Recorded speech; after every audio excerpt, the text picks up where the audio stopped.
Hello bachchon, so in the given question we have been given as a copper wire of radius 0.1 millimeter and resistance 1 kilo ohm is connected across a power supply of 20 volts.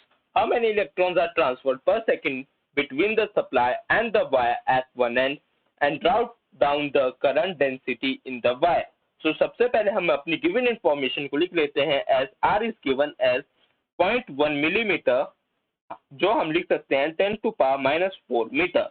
अब हमें resistance भी दी है, सो resistance दी है 1 kilo ohm जो होती है 10⁻³ ओम। अब हमें तो ए पार्ट में निकालते हैं, सो इट विल बिकम, सो हमें सबसे पहले इसमें नंबर ऑफ इलेक्ट्रॉन्स ट्रांसफर निकालना है, सो इट विल बी, हम सबसे पहले आई निकाल लेते हैं as we have been given B and R, so I will be 20/10⁻³ that is 2 into 10⁻⁻² ampere. अब हम इसे चार्ज निकाल लें, तो चार्ज होता है हमारा I इंटू टी, तो हमने I निकाला अभी, और T हम पर सेकंड की हिसाब से 1 ले लेते हैं, सो हमारा चार्ज आ जाएगा 2 into 10⁻⁻² कूलम।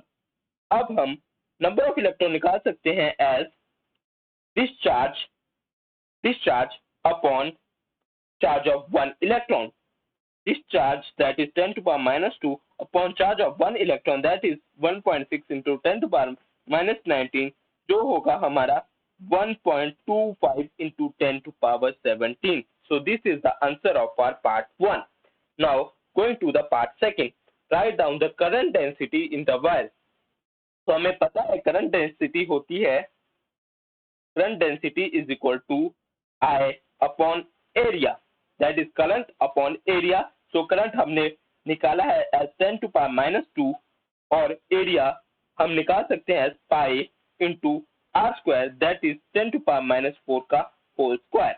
So हम निकाल सकते हैं as 2/3.14 into 10⁻⁻² upon 10⁻⁸, that is 2 into 10⁻⁶ upon 3.14, जिसको हम कैलकुलेट करेंगे, सो ये अप्रोक्सीमेटली बन जाएगा 6.37 into 10⁵ एम्पेयर पर मीटर स्क्वायर। सो हमें अपना आंसर मिल चुका है, पहले पार्ट का 1.25 into 10⁻17 और दूसरे पार्ट का 6.37 into 10⁵ एम्पेयर पर metre square. I hope you all got this question and best of luck.